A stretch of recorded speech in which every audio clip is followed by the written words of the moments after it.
Assalamualaikum warahmatullahi wabarakatuh. Salam Om Swastiastu, Namo Buddhaya, salam kebajikan.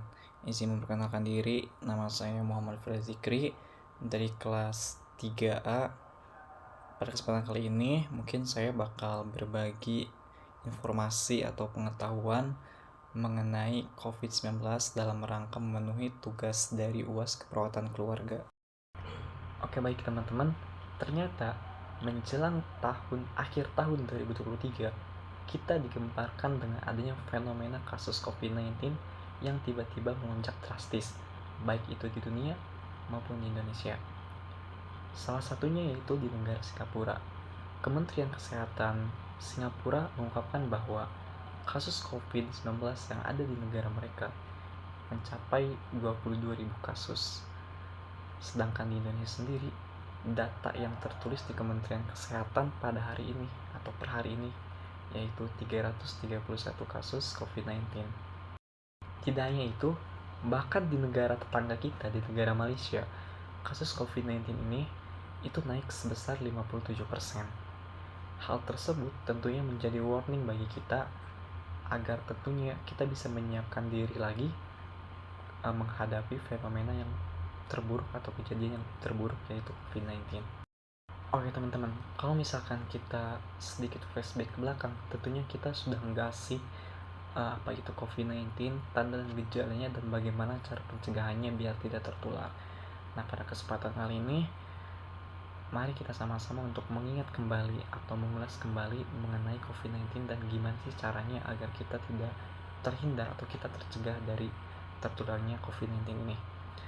Nah, Coronavirus Disease 2019 atau disingkat sebagai COVID-19 merupakan penyakit menular yang disebabkan oleh SARS-CoV-2, salah satu jenis coronavirus.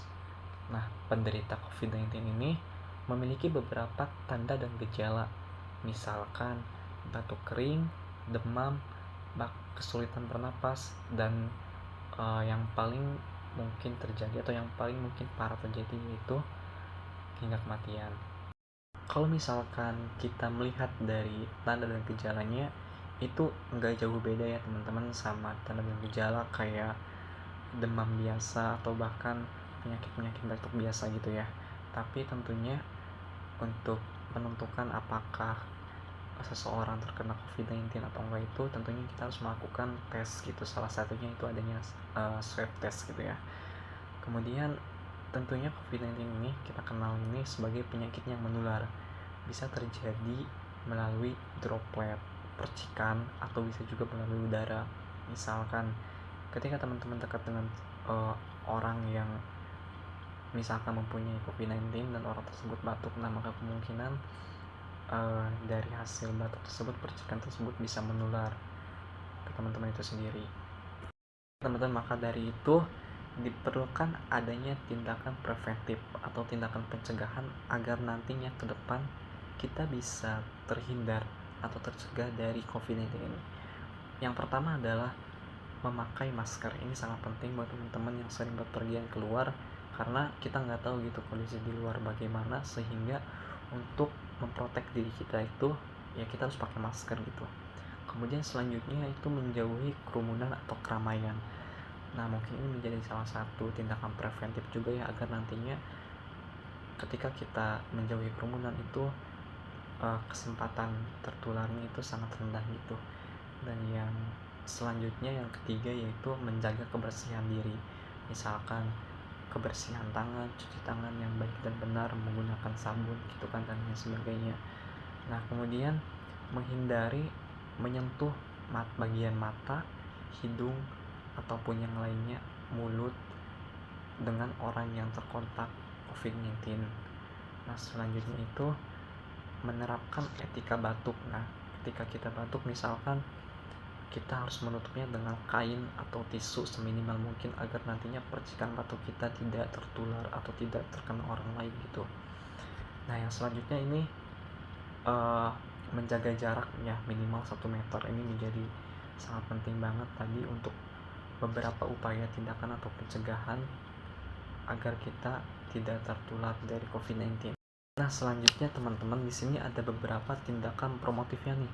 Di samping tadi kita membahas tindakan pencegahan atau preventif, kita juga di sini bakal membahas yaitu tindakan promotif, yang dimana tindakan promotif ini adalah suatu tindakan untuk meningkatkan kesadaran masyarakat bahwa akan pentingnya rasa kepedulian, kesadaran dan pengetahuan masyarakat mengenai COVID-19 ini.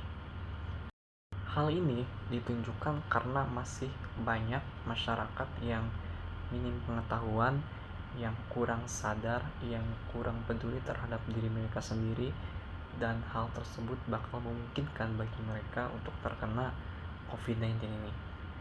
Nah, mari kita bahas gimana sih caranya tindakan promotifnya. Yang pertama itu yang dilakukan sebagai, khususnya kita ya selaku tenaga kesehatan, itu melakukan penyuluhan keliling atau mungkin biasa kita kenal sebagai PENKES ya, pendidik kesehatan.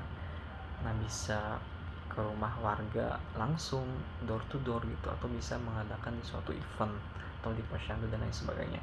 Tentunya ketika kita melakukan penyuluhan keliling juga itu harus protek diri kita tadi, tindakan preventifnya menjaga masker, memakai masker dan lain sebagainya. Selain penyuluhan keliling, kita juga yang kedua adalah melakukan edukasi di media massa atau di media sosial gitu kan. Karena seiring dengan berkembangnya teknologi di zaman sekarang itu sangat mudah sekali bagi kita untuk menyebarkan edukasi, apalagi itu bermanfaat untuk orang banyak, dan sudah banyak banget media edukasi buat kita nge-share gitu pengetahuan kita, baik itu bisa lewat TikTok, Instagram, WhatsApp dan lain sebagainya. Ini sangat penting sekali karena sasarannya bisa banyak dan gampang gitu bagi kita melakukan edukasi itu. Nah, mungkin pada kesempatan kali ini hanya itu yang sekilas kita bahas mengenai COVID-19, karena akhir tahun 2023 ini kasusnya melonjak sekali gitu kan. Bahkan kembali masuk lagi ke Indonesia berdasarkan data Kementerian Kesehatan tadi sudah ada 331 kasus per hari ini gitu.